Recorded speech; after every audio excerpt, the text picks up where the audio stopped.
7:15 en el territorio continental ecuatoriano, buscando la verdad en la revista de Opinión Democracia. Queremos dar la bienvenida a nuestros siguientes invitados.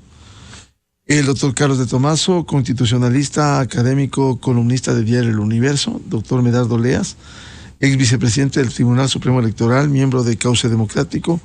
Y el doctor Esteban Ron, decano de la Facultad de Ciencias Sociales y Jurídicas de la Universidad Internacional SEC.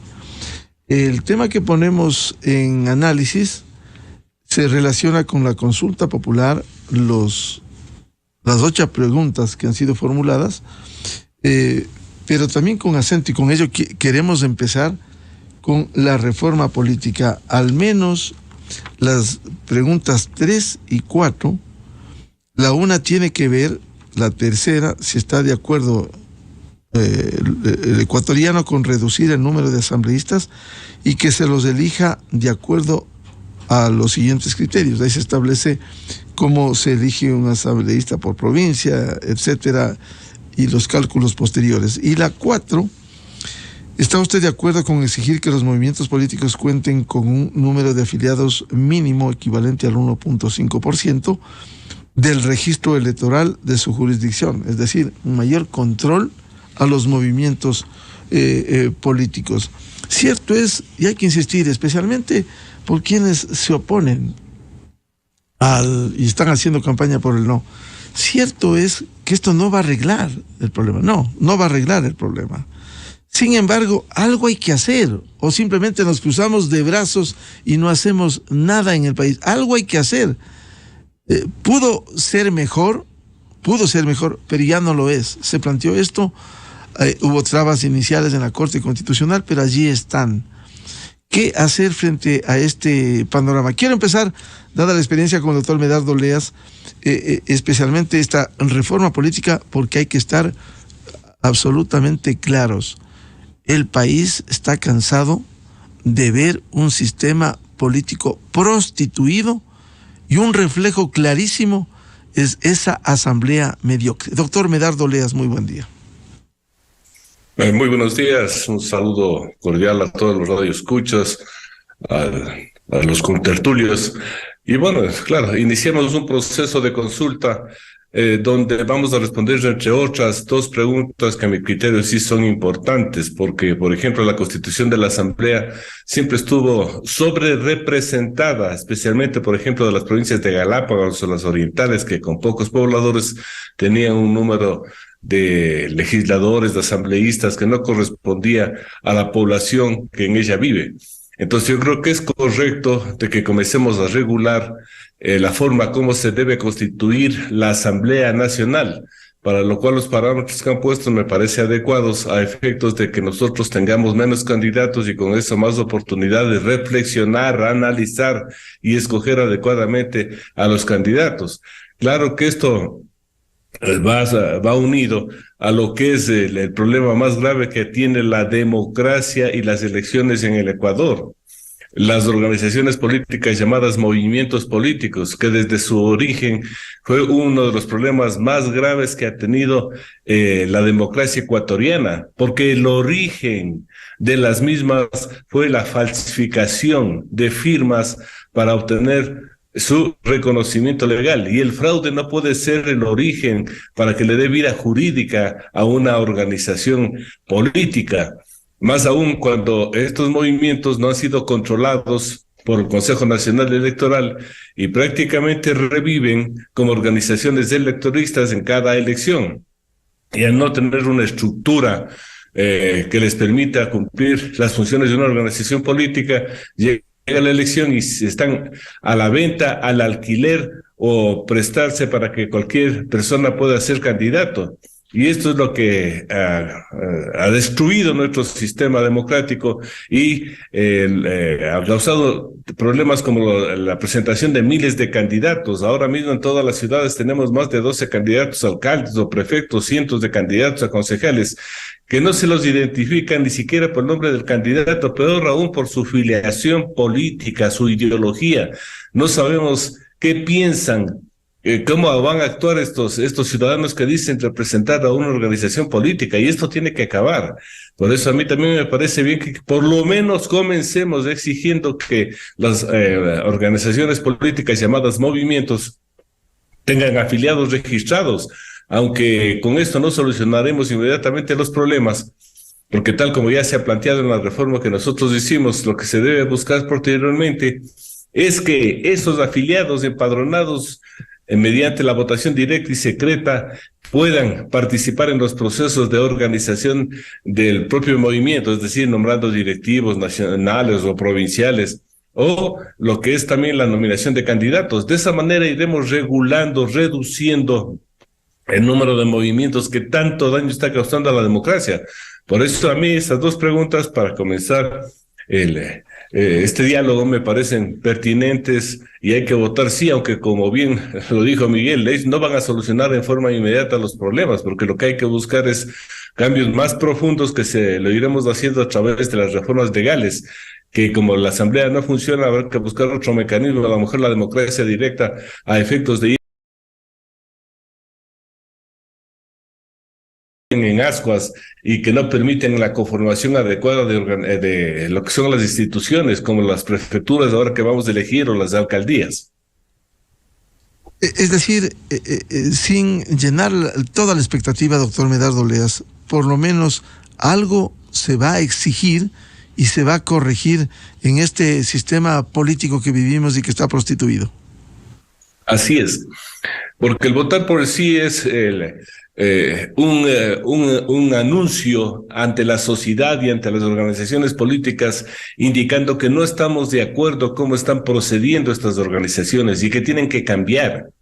Cierto es que hacer una reforma profunda requiere un poco más de conocimiento, análisis, pero por lo menos mandarles un mensaje a toda esta gente que está actuando a espaldas del pueblo ecuatoriano, de que ellos tienen la obligación de tener otra visión, otra responsabilidad en el manejo del Estado, en el manejo de las instituciones del Estado, porque no podemos tener, por ejemplo, una asamblea que tiene respaldo del 5% de los ciudadanos. Eso es inadmisible en cualquier sistema democrático. Eso ya es vergonzoso, raya en lo absurdo. Pero al parecer a los señores asambleístas poco les importa que le diga que son incapaces, mediocres, que solo están ahí para cumplir consignas políticas. No les importa.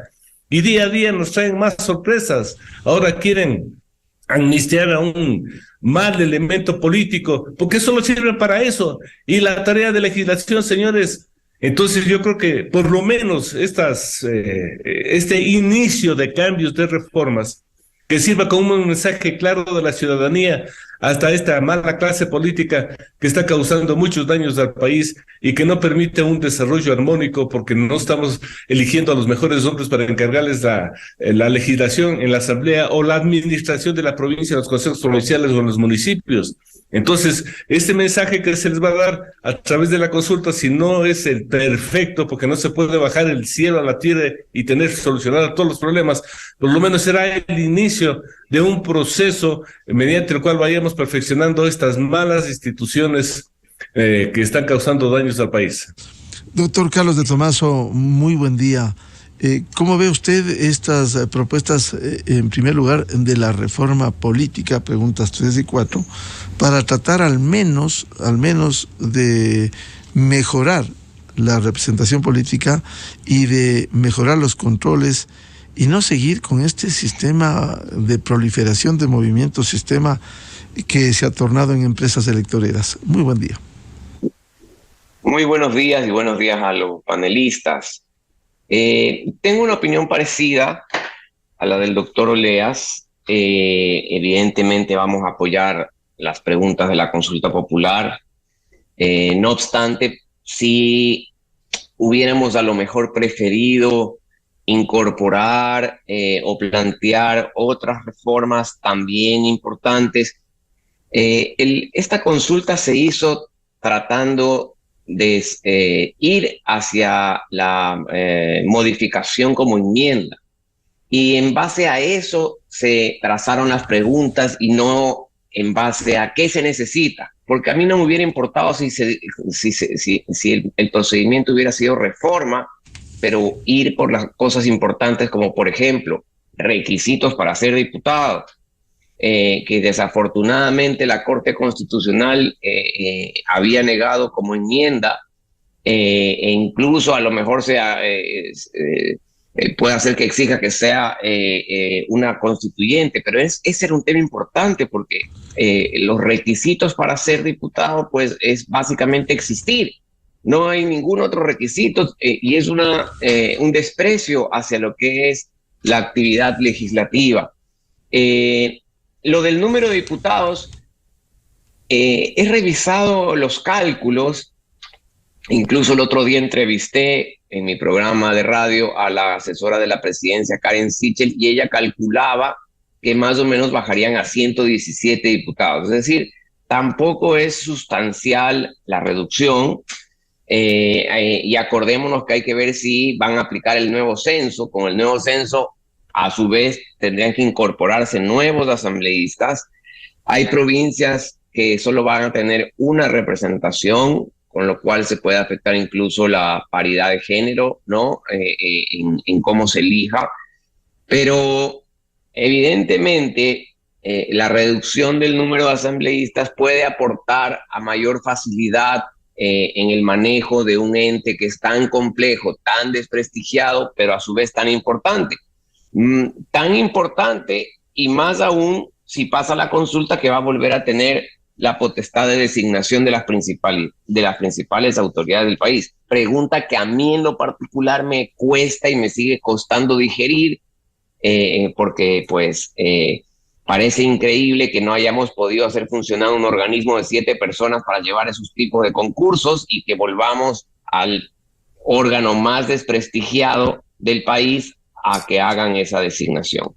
Y respecto a la de los partidos políticos, cuando yo leí la pregunta, un poco pareció a lo del doctor Oleas, estamos de acuerdo en que se depure de una vez por todas con mecanismos técnicos. Creo que es la única pregunta que no necesita reforma posterior en las transitorias, sino básicamente resoluciones del Consejo Nacional Electoral, acoplamiento de los estatutos de los partidos, sistema de verificación.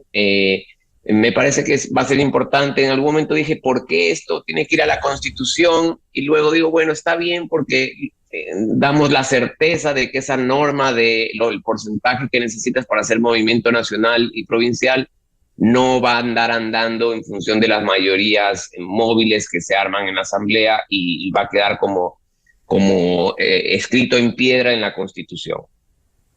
Doctor Carlos de Tomaso, de cualquier manera, con esto constituye un avance para por lo menos ejercer mayor control a los movimientos políticos y también lograr la reducción de la Asamblea. Pudo ser mejor, pero sin embargo, con esta reducción de la Asamblea, por lo menos se podrá mejorar la representación. Sí, sin duda es un avance. Como decimos, ¿no? A lo mejor somos pues jefes después de la guerra, ¿no? Pero a lo mejor debe acompañarse esto con un paquete de reformas legales. Por ejemplo, a mí me parece muy importante que un asambleísta pierda su curul si deja el partido por el que llegó, por ejemplo. Así vamos evitando estos movimientos oscuros de gente que llega por un partido, a los 2 días, en la primera elección ya del presidente de la Asamblea, se han cambiado de partido y siendo bien pensados, pero yo soy mal pensado y no creo que eso sea gratis, vamos a decirlo así. Entonces, en el tema de los partidos, pues que haya una verificación ciudadana de revisión de quiénes son sus afiliados. Me parece importante que alguien solo pueda ser candidato a un partido si al menos tiene 5 años de afiliado. Evitamos así esta compraventa o alquiler de partidos al momento de las inscripciones de los candidatos. Vemos ahí en Quito, hay un candidato que apareció por el Partido Socialista, me parece, y es un candidato que representa a la derecha, y ese es el reflejo de que los partidos son vientres de alquiler. Entonces, déjeme a mí me llamó decirle, mucho la atención. déjeme ilustrar, doctor Tomaso, este candidato que representa al Partido Socialista, el Partido Socialista está en una campaña por el no, y el candidato dice no, voy a votar por el sí. Es decir, esa es la representación que hay, doctor de Tomaso. Es que por eso le digo, y él lo que le pasó fue que necesitaba un movimiento, porque a última hora me parece que no funcionó con quien venía hablando, y aparece, y ojo, que a mí me parece de los mejores candidatos, incluso en el debate me pareció como el mejor. Yo vi el debate de Quito, pero aparece por el Partido Socialista, y eso es una parte de la que debemos reglar. Por ejemplo, y se lo puede hacer perfectamente en la ley, en el Código de la Democracia, en la ley electoral, pues reglar de que tenga unos años de afiliado para presentarse como candidato, porque si no vemos estas cosas, lo vimos también con el señor Correa, con el partido del señor Correa, que ahora son la lista 5, pues encontraron la oportunidad de alquilar este partido, que a su vez el dueño de ese partido era un delincuentillo, creo que andaba preso por temas de corrupción. Bueno, esa es la realidad de los partidos políticos. No hay un partido, a lo mejor uno o dos que vemos que tenga estructura, que tenga, como yo digo, las inferiores, que tenga formación, que tenga capacitación, que uno lo ve en movimiento. Y recordemos además que cada movimiento nos cuesta a los ecuatorianos, ¿no? Hay una asignación presupuestaria para cada uno de esos movimientos y partidos políticos. Y también sería bueno saber que se haga una auditoría del uso de esos fondos públicos. Bienvenido al doctor Esteban Ron, decano de la Facultad de Ciencias Sociales y Jurídicas de la Universidad Internacional SEC. Doctor Ron, ¿cómo ve al menos estas dos preguntas, la 3 y 4, referente a la composición de la Asamblea y al control, un mayor control a los movimientos y organizaciones políticas en medio de este sistema prostituido que vivimos en lo político? Buenos días, Miguel, igual a los invitados, Carlos y Medardo. A ver, yo creo que es mejor ir asentando un poquito las ideas que por ahí se quedan dispersas en la discusión del día a día de estas dos preguntas. Vamos primero con la reducción del número de asambleístas, y justamente sobre la base de un análisis que se realizó el día de ayer para otros medios de comunicación, es explicar desde un doble sentido cuáles van a ser las consecuencias de este tema. En primer lugar, el dictamen de la Corte Constitucional establece y hace un cálculo, de hecho, en la página 34, para mayor referencia de los ciudadanos y ciudadanas que nos escuchan, hace un cálculo de cómo estaría movilizada la Asamblea Nacional en virtud del número de asambleístas. Es un tema estrictamente cuantitativo. Señala que en la actualidad la Asamblea Nacional tiene 137 asambleístas y que si nosotros aplicaríamos ceteris paribus, es decir, bajo las mismas condiciones de poblacionales que se tuvieron en el año respectivo, tendríamos un equivalente a 118 asambleístas. Eso sería la primera fase, ¿no? Creo que aquí hay un cálculo un poquito inexacto, no solo de la Corte Constitucional, sino también de la vocería de gobierno, porque realmente con los resultados que nos va a dar el censo, se va a modificar esto. Recuerdo una publicación del propio INEC en julio del año anterior que nos establecía que, por ejemplo, provincias como Guayas tenía una proyección de 3.6 millones de habitantes, Pichincha 2.5 y Manabí 1.3. En ese sentido, pues vemos que la asamblea no se va a componer por 117 o 118 asambleístas, tal vez entre 102 y 107, pero bueno, veamos qué es lo que va a pasar. ¿Qué es lo que pasa en ese sentido? Ya tenemos el tema cuantitativo. Sí, tenemos una reducción de al menos 20 asambleístas, que es lo que interesa, y ese es el corte populista de esta pregunta. En segundo lugar, ¿qué es lo que va a pasar con la representación proporcional territorial? Que eso es muy importante señalar. En primer lugar, recordemos que nosotros tenemos por Constitución y por ley 15 asambleístas de carácter nacional.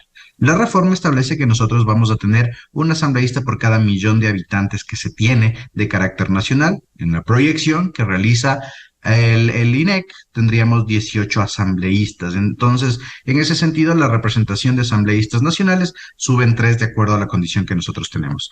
Ahora, ¿dónde se ve la afectación en cuanto a la representación? Principalmente en los asambleístas provinciales. ¿Por qué? Porque ahora los asambleístas provinciales, cada provincia va a tener por default un solo asambleísta, estamos hablando de 24 asambleístas, hay una reducción de 24 asambleístas, porque antes la Constitución establecía que por default se tenían 2 asambleístas por cada provincia, ahora solo uno.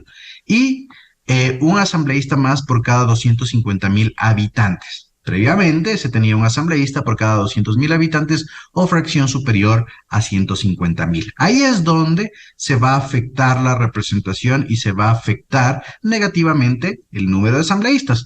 Pero, ¿qué es lo que sucede en este sentido? Los valores de representación tienden a afectar las provincias orientales. Sin embargo, Miguel, a pesar de estos problemas que a veces se los cita, desde quienes están en contra de esta pregunta, creo que es un remesón que se va a dar, porque las reformas institucionales no solo tienen un tema de representación o de carácter de administrativo político, sino que es un remesón a las organizaciones políticas. ¿Y qué va a suceder con esta reducción de los asambleístas, Miguel? Y esto es lo trascendental en el sistema de organizaciones políticas. Artículos 325 y 327 y 355 del Código de la Democracia. Las organizaciones políticas, después de cada una de las elecciones de carácter nacional, tienden a ser evaluadas en los umbrales de representación obtenidos.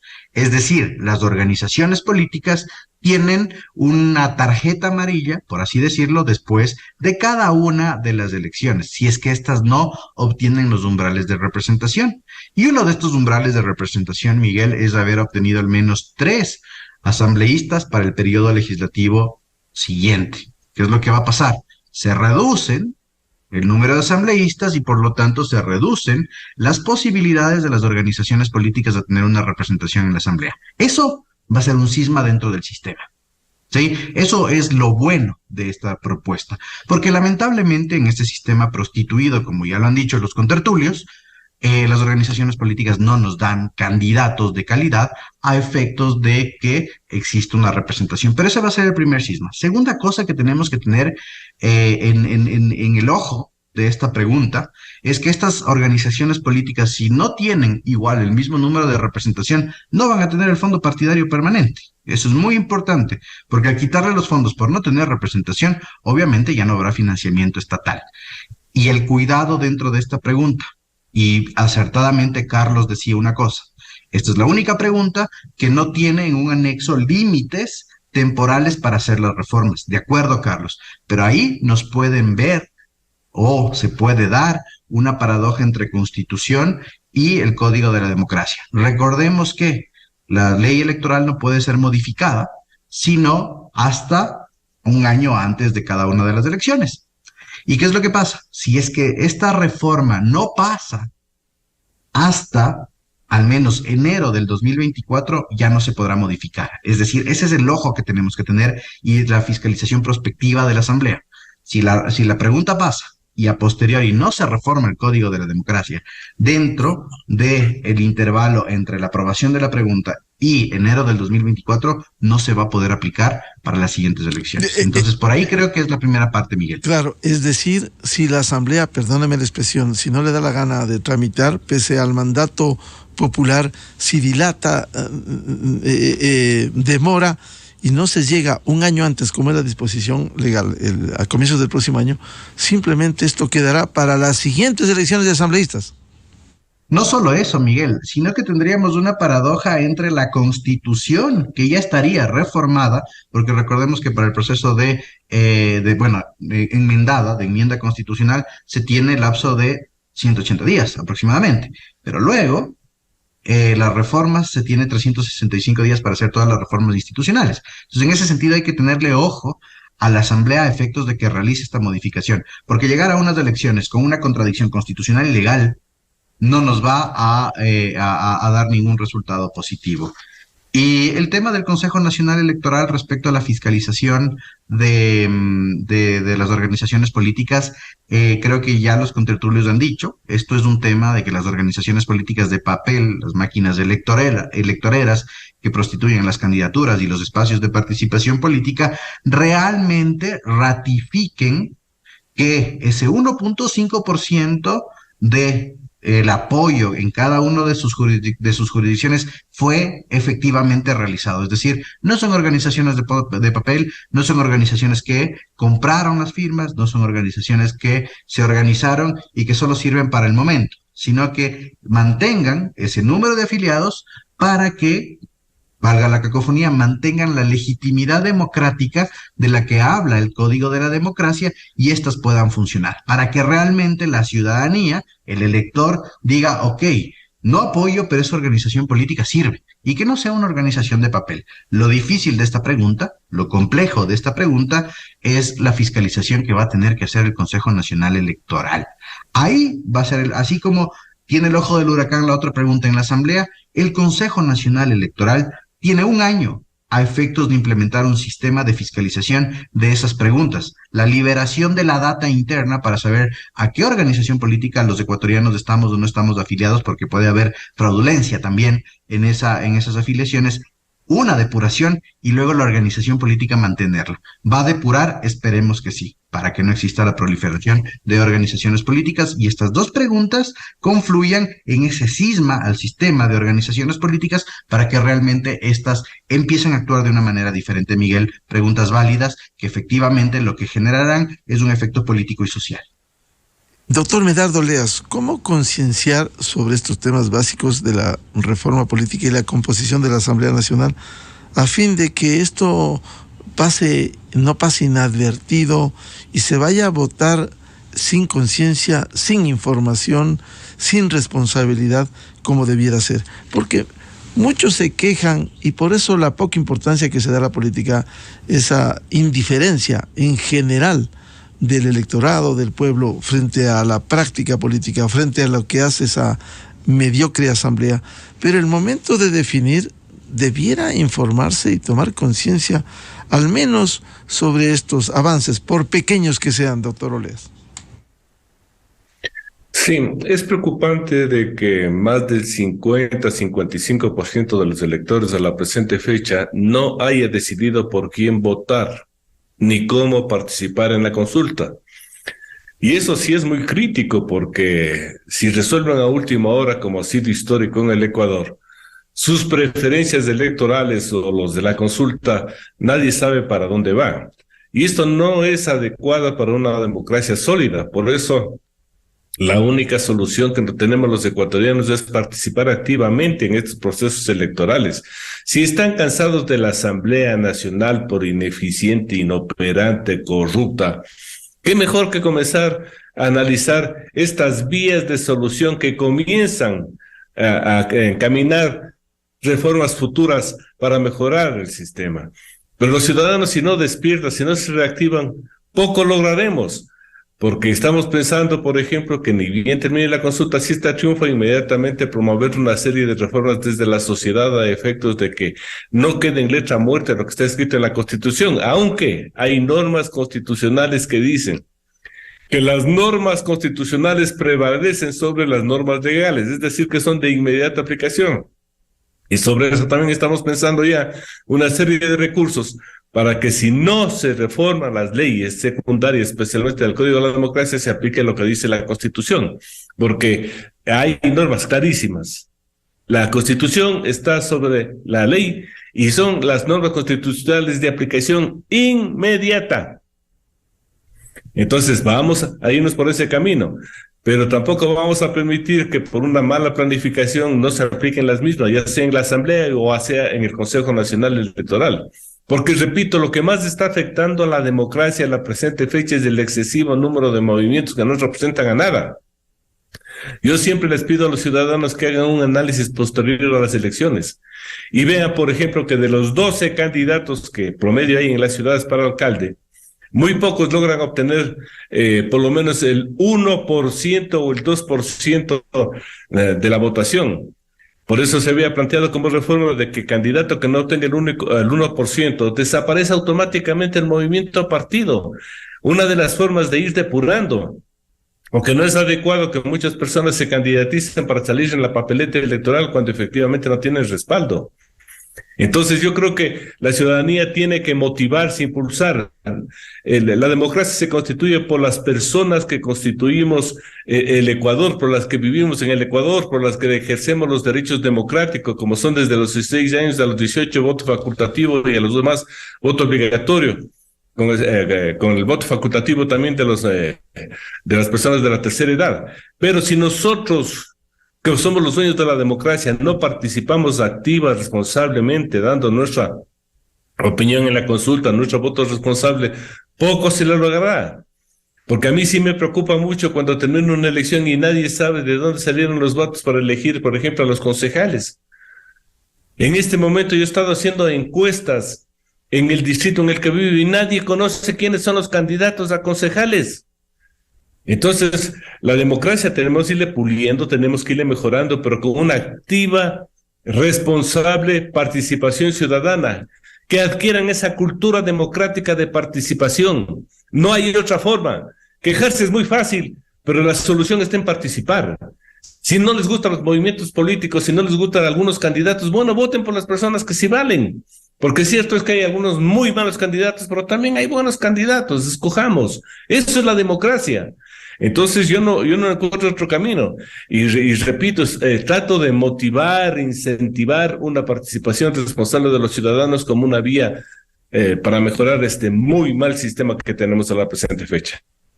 Doctor Carlos de Tomaso, ¿cómo concienciar sobre estos temas fundamentales? Cierto es que hay indiferencia frente a lo que pasa en la política, frustraciones en la gente. Sin embargo, a la hora de tomar decisiones, habrá que asumir la responsabilidad con la debida información para luego no solo seguirnos quejándonos de este sistema político. Es muy difícil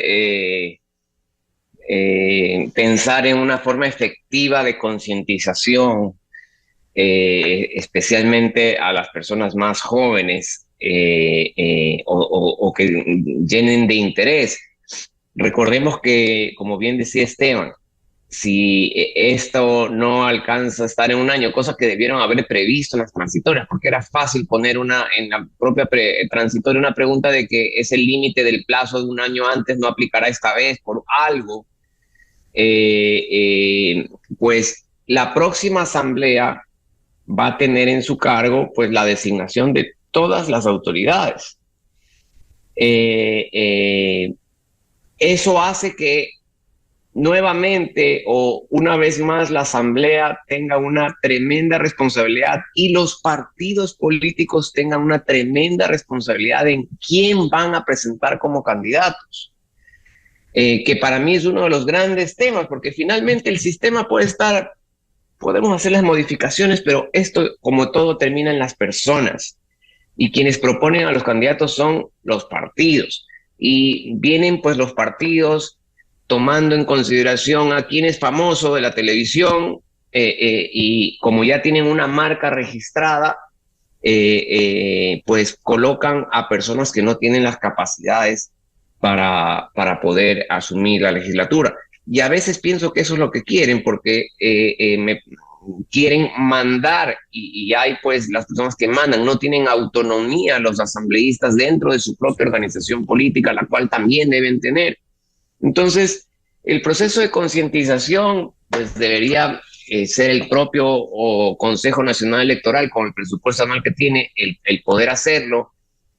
Muchas charlas a nivel de universidades o colegios con los que recién se van a graduar, pero que ya pueden ejercer el derecho al voto, y ojalá la concientización dentro de los partidos políticos para ver el tipo de personas que mandan como asambleístas. Es patético. El doctor Oleas, el doctor Ron probablemente han estado en foros con asambleístas. Pues es patético. No saben ni siquiera lo que han aprobado. Y a mí me encanta hacer preguntas en esos foros a los asambleístas con los que comparto sobre leyes que ellos han aprobado, y claramente te das cuenta que ni siquiera tienen idea de lo que han aprobado.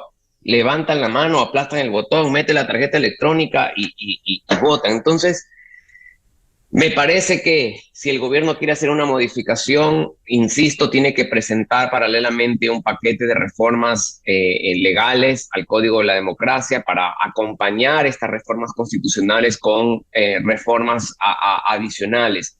Y lo que le decía el otro día a la asesora de la presidencia, si ya has presentado ahorita una pregunta que implica reforma, ¿no? Una pregunta que la han mandado a la Asamblea, ¿por qué no aprovechas y mandas más paquetes? Si ya vas a activar la Asamblea para tramitar la reforma de una de las preguntas, porque la Corte dijo que era de reforma, ¿por qué no aprovechas y mandas un paquete si ya vas a llegar a una votación popular? Es decir, aprovecha, manda más de una o reactiva uno de los ejercicios ciudadanos que ya existían. Recordemos que hay un ejercicio ciudadano en el cual la Corte Constitucional aprobó la bicameralidad para hacerlo vía reforma, aprobó la incorporación de senadores con otros requisitos para hacerlo vía reforma. Es decir, pudiéramos de repente tomar alguno de los ejercicios ciudadanos que ya tienen dictamen de la Corte y presentarlo nuevamente a la Asamblea, porque esos paquetes creo que se negaron en algún momento, y reactivar alguna otra modificación, aprovechando que ya vas a activar ese mecanismo, pero no dejarlo en una sola pregunta, porque es medio absurdo no aprovechar la oportunidad para presentar otros paquetes de reforma. Según lo que me dijo la asesora de la pensando en eso, estaban pensando en mandar nuevos temas que tengan esa característica de que va a ser vía reforma, y ojalá sea así para complementar los cambios. Doctor Esteban Ron, ¿cómo complementar a esta reforma? Porque como se ha señalado, no llena todas las expectativas, es un avance en el sistema político y en la representación de la Asamblea, pero ir aumentando, poniendo en escena otro paquete de reformas legales que, por cierto, va a chocar con esa Asamblea que no tiene ninguna voluntad política para el cambio. ¿Cómo ve este panorama, doctor Ron? A ver, Miguel y contertulios, a ver, el tema, y partimos de una premisa: quienes aprueban las leyes son los fiscalizados, ¿sí? Entonces, aparte del problema que Carlos le expone, es decir, la baja calidad del debate, perdón, dentro de la propia Asamblea, y que no se sabe qué es lo que se está aprobando, y sí, efectivamente, Carlos, han habido momentos en los cuales uno ha ido a presentar sus apreciaciones en la Asamblea y no nos hacen caso, y realmente son situaciones incómodas, ¿no? Y yo cuento como experiencia siempre, algo que los alumnos de la universidad acompañen para que vean el escaso nivel, y yo les digo una cosa siempre en cada una de las comisiones de los asambleístas: ojo, que en primer lugar les voy a dar las posibles inconstitucionalidades que hay en este proyecto, porque recordemos que ustedes tienen responsabilidad ulterior en el caso de aprobar algo inconstitucional, y ahí es como que los ojos se viran al caso respectivo, ¿no?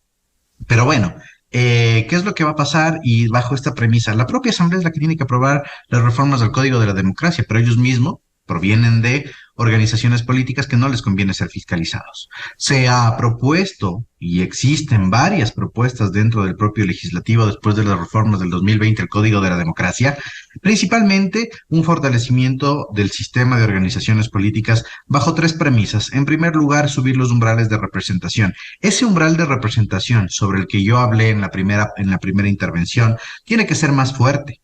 Las organizaciones políticas no solo pueden, para mantenerse en el registro de organizaciones políticas del CNE, no solo deben tener ese 4% votacional, 5 curules, 3 alcaldías, etcétera, sino que estos tienen que ser más fuertes para ver que efectivamente estas tienen una aceptación y una legitimidad democrática dentro del país. Esa es una de las reformas. Segunda cosa, el manejo de fondos públicos. Nosotros, igual aquí en el foro se ha especificado, que como ecuatorianos financiamos a las organizaciones políticas en campaña y en su actividad política partidaria. Pero, lamentablemente, el Consejo Nacional Electoral no hace la fiscalización adecuada de esas actividades anuales que hacen las organizaciones políticas en cuanto a esquemas de formalización, de formación, perdón, ideológica partidaria, y además de las actividades que están llamadas a hacer a efectos de formar nuevos cuadros para que nos representen a futuro en elecciones. Pero esto no hay una capacidad del Consejo Nacional Electoral para hacer esa fiscalización, o no lo quieren hacer. Y en ese sentido, además de ese control del gasto electoral, o sea, de este primer control de las actividades diarias de las organizaciones políticas, se tiene que dar un estricto control del gasto electoral y hacer un sistema de acumulación infraccionaria de las organizaciones políticas. Ya se lo ha explicado varias veces, perdón, pero en la Asamblea no se ha hecho caso. ¿Qué es este sistema infraccionario? Vámonos a términos futbolísticos, un sistema de tarjetas. ¿Sí? La organización política en tal ejercicio fiscal o en tal elección no presentó cuentas de campaña, tiene una tarjeta amarilla. ¿Sí? Después en la siguiente tiene una segunda posible tarjeta amarilla y en la siguiente una tarjeta roja y la organización política queda depurada. Entonces esos incumplimientos, ¿sí?, harán que se vaya depurando el tema de las organizaciones políticas. Y por otro lado, el fortalecimiento obligatorio, y Carlos ya lanzaba algunas ideas, de los sistemas internos de selección de candidatos. Eliminar tajantemente el tema de los candidatos invitados, Miguel, porque esos candidatos invitados, o esa figura de los candidatos invitados no limitada, hace que exista ese transfugismo político, ¿sí? Un candidato de derecha que ahora es parte del socialista, ¿sí? Y que coincido con Carlos, de hecho, de los mejores candidatos que existen, en Quito al menos. Un candidato a la alcaldía que a través de su votación defenestró a un presidente, y ahora ese candidato que defenestró a su presidente está en la misma lista de ese presidente. Partido Sociedad Patriótica, que además Partido Sociedad Patriótica hace años no tiene financiamiento del Estado, no sé cómo subsiste. Y ese transfugismo político se da por esta figura de los candidatos invitados. Los personajes de farándula por los candidatos invitados. Los deportistas que no tienen, y con todo el respeto a su profesión, porque es una profesión loable, los deportistas que no han tenido carrera política y que solo son famosos y que entran en la política, es por esto. Entonces hay que eliminar la figura de los candidatos invitados, subir los umbrales de representación. Y la otra, el tema de los años de militancia, que acertadamente Carlos lo dijo. Tal vez no 5, pero al menos 3 años de militancia o de actividad política partidaria dentro de una organización política que me garantice 2 cosas. Una formación ideológica para que se sepa que de esas bases sale una concepción del Estado, es decir, que se tenga una clara concepción del Estado y a dónde se quiere llevar al Estado según la doctrina ideológica que tenga esa organización política, para que no haya dispersión. Y la segunda cosa, que las organizaciones políticas nos garanticen procesos de formación político, partidaria y de la administración pública. Es decir, que en esos 3 años de militancia existan cursos obligatorios, no solo organizados por las organizaciones políticas, porque esos cursos también son falaces, ¿sí? Son falaces y hay que decirlo. A mí me han invitado a dar esos cursos y realmente nadie hace caso. Entonces, esos cursos aprobados a través de instancias gubernamentales como las universidades públicas. Y que en ese sentido, por lo menos, la gente que va a hacer carrera política, que tenga esos 3 años de militancia, sepa cómo funciona el Estado, tenga la teoría básica de la administración pública, para que cuando llegue a un puesto determinado sepa si es gobierno nacional o es desconcentrado, porque desde ahí ni siquiera saben los representantes, estimado Miguel Carlos Medardo. Doctor Oleas, una de las frustraciones es también la aplicación de las normas, y lo que citaba el doctor Esteban Ron tiene que ver también con la falta de voluntad política. Habiendo herramientas legales, no lo han hecho los organismos electorales, tanto el CNE cuanto el Tribunal Contencioso Electoral. ¿Cómo garantizar que, siendo importante esta reforma política, a posteriori se logre su implementación? Bueno, como la ciudadanía conoce, nosotros presentamos ya un proyecto integral de reformas para el fortalecimiento de las organizaciones políticas, buscando precisamente de que los partidos políticos sean nacionales y los movimientos provinciales. a efectos de darle mayor calidad a la presentación de los candidatos para presidente y asambleístas, porque el criterio es que la asamblea es nacional, no es distrital o provincial. Los señores asambleístas tienen que venir con esa disposición de que van a trabajar por un país y no van a trabajar por su distrito ni por su provincia. Las leyes son nacionales, para eso están las ordenanzas que son para cada ciudad, pero las leyes son nacionales. Por eso nosotros pusimos como una de las propuestas desaparecer los distritos electorales para la nominación de los señores legisladores y una serie de requisitos que buscaban la capacitación permanente. Y así vino a los plazos, porque un partido que no esté vigente 3 años antes de un proceso electoral no podía participar en el proceso. Porque ahora si se constituye el movimiento 15 días antes puede participar. Entonces a nosotros nos parecía que eso estaba mal.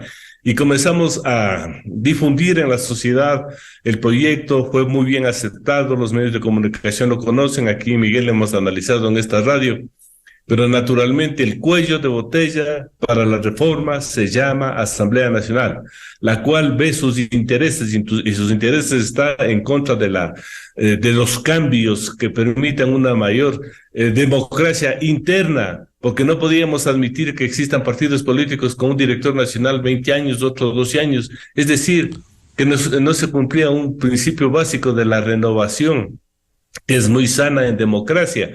Y lo que estábamos pensando, como yo dije en este medio, es irnos a la democracia directa, porque además son pocas reformas las que hay que hacer en el Código de la Democracia para mejorar el sistema y funcionamiento de las organizaciones políticas, llámese partido o movimiento. Entonces vamos a buscar esos mecanismos, pero estamos esperando ahora ver cuáles son los resultados de la consulta a efectos de que con esos resultados nosotros podamos ya perfeccionar aún más el proyecto que ya está vigente y podamos ahí sí acudir a la ciudadanía, podamos acudir a la propia asamblea para presentarla a la asamblea y exigirle que lo tramite. Y si no los tramite, recogeremos firmas para que a través de la iniciativa ciudadana esa ley sale electa, pero no podemos quedarnos cruzados de brazos porque lamentablemente eso de estar esperando milagros por parte de ciudadanos que están en la legislatura por otras razones y no por su conocimiento para hacer leyes, es muy ingenuo. Ellos no lo van a hacer nunca. Ahora tenemos una asamblea que tiene otro tipo de intereses, no, sus intereses son hacia determinadas personas que les pusieron ahí, no hacia el país. Entonces yo creo que hay que promover estos cambios en el análisis que estamos haciendo en este medio de comunicación, en este programa, y hacerle en algunos puntos, algunas pautas de la reforma que ya están en nuestro proyecto. Y lo vamos a pulir, lo vamos a perfeccionar, vamos a mandarles, por ejemplo, a los contertulios a que nos den sus puntos de vista, vamos a seguir avanzando, pero quedarnos cruzados de brazos sería un error, porque la ciudadanía siempre se pregunta, ¿y ahora? ¿Y si los legisladores no quieren reformar? Claro, ¿Y ahora qué hacemos? Claro, eso es lo peor que puede pasar. Doctor Carlos de Tomaso, ¿cómo lograr implementar esa presión social que debe haber a fin de que se plasmen las reformas que aspire el país y que de espaldas al pueblo ecuatoriano actúa la Asamblea?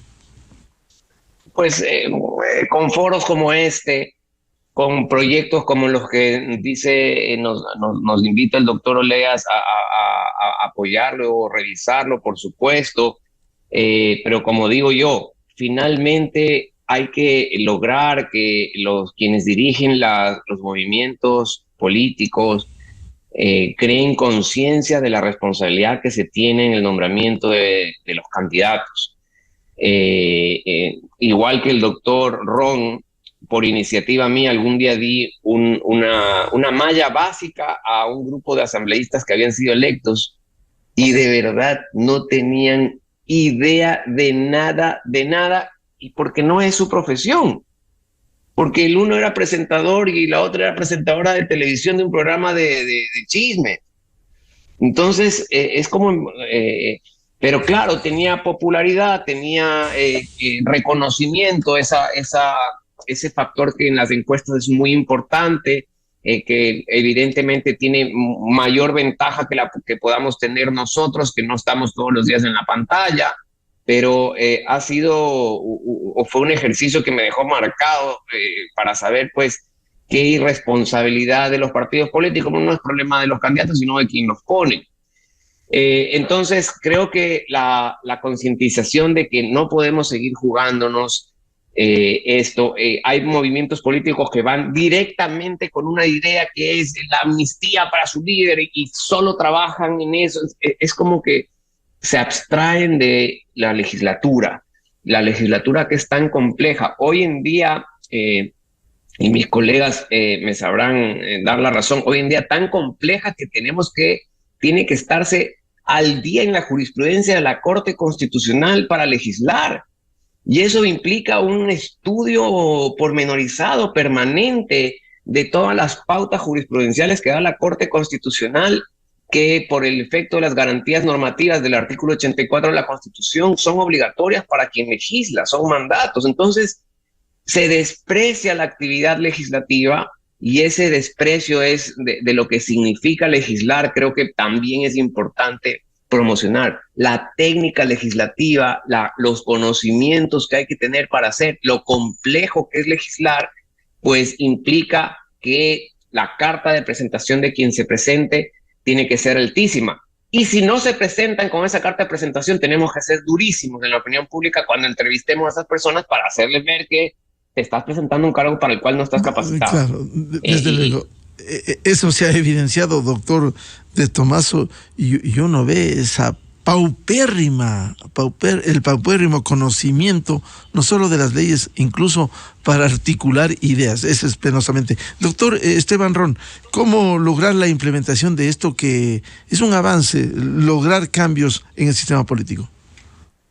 A ver, y en primer lugar, yo creo que estas dos preguntas y además la pregunta del CPCCS, sí, es decir, la que se le restringe las facultades de designación de autoridades al CPCCS, confluyen en el órgano legislativo, ¿no es cierto? En primer lugar, pues el tema de la reducción de asambleístas confluye en el legislativo. El tema de la depuración de organizaciones políticas a través de la auditoría del registro electoral de cada una de ellas confluye en el legislativo. ¿Por qué? Porque los representantes están ahí. Y finalmente, la designación de autoridades también va a confluir en el legislativo. Por lo tanto, dentro de las preguntas de reinstitucionalización, que 3 recaigan en el legislativo, además de la carga de reformas que acertadamente Carlos cita, ¿sí? La carga de reformas que las 8 preguntas, en el caso de pasar, van a suponer para la Asamblea, la actualización que ésta tiene en cada una de estas leyes. Las comisiones van a estar trabajando a 1000, además con temas hipertécnicos. Ya Carlos señala un tema. La técnica legislativa ahora debe adecuarse a cada una de las resoluciones obligatorias de la Corte Constitucional, de la Corte Nacional y además del Tribunal Contencioso Electoral. Obviamente las de la Corte Constitucional con una especial relevancia. Entonces, toda esa carga de las 8 preguntas más las 3 específicas van a caer en la Asamblea Nacional. Y la Asamblea Nacional será, después de la consulta popular, un cuello, ¿sí? A efectos de consolidar todo esto. Y ahí se va a poner a prueba, a través de, valga la cacofonía, una prueba de estrés en el legislativo dentro de la administración pública para ver si esta reacciona. ¿Sí? Entonces, toda la consulta va a crear ese cisma. ¿Cómo se va a lograr? En primer lugar, la Asamblea va a tener que mejorar rotundamente la forma de producción legislativa y hacer un ejercicio que siempre se les olvida: inteligencia normativa. Es decir, el análisis integral y complejo de todo el sistema jurídico a efectos de sacar las líneas de reforma. El nivel de asesores, de la misma manera, Miguel, Carlos, Medardo, el nivel de asesores de la misma manera. Ya no podrán estar a ese nivel de debate el primo, el tío, el abuelo, el compadre de los asambleístas, sino realmente técnicos legislativos. La UTL, la Unidad de Técnica Legislativa, igual, al mismo nivel. Entonces, semejante prueba de estrés que va a tener la Asamblea va a generar una segunda fase de ese cisma. Y después de eso, ya las organizaciones políticas, yo creo que al menos van a decir: la actividad legislativa, como los ejes de gobernanza en el Ecuador, siguen siendo cada día más técnicos, vamos a tener que dar mejores candidatos. Yo creo que por ahí va un poquito, Miguel. Muchas gracias por ilustrarnos a los tres invitados. Por cierto, no deslegitimo en modo alguno la última afirmación que ilustra el doctor Esteban Ron, inteligencia normativa, pero qué difícil pedirles inteligencia normativa a esa composición de esa Asamblea Nacional. Quizás un contrasentido. En todo caso, muchas gracias. Seguiremos hablando de esto. Hay que ir concienciando a la ciudadanía, a los electores, sobre la importancia, en este caso, como se ha abordado hoy, la reforma política. No podemos seguir con este sistema político prostituido de espaldas al pueblo ecuatoriano. Muchas gracias al doctor Medardo Leas, al doctor Carlos de Tomaso y al doctor Esteban Ron por ilustrarnos. Muy amables. Seguiremos hablando. Un gusto siempre, Carlos, Medardo, Miguel. Gracias, Muchas gracias. Igual, un gusto. Muy buen día. 8-9 minutos en el territorio continental ecuatoriano, buscando la verdad en la revista de Opinión Democracia. Vamos a una pausa publicitaria y ya volvemos para hablar de esto que preocupa en el país. Los niveles de inseguridad y el descubrimiento de la Policía Nacional en la provincia de Santa Elena de un polígono de tiro en donde se presume se preparaban grupos delictivos. Entrevista prevista con el jefe de la subzona de Santa Elena, coronel Juan Carlos Soria. A continuación, XFM se une a una cadena nacional. Conoce a tu candidato y sus planes de trabajo en nuestra página web www.cn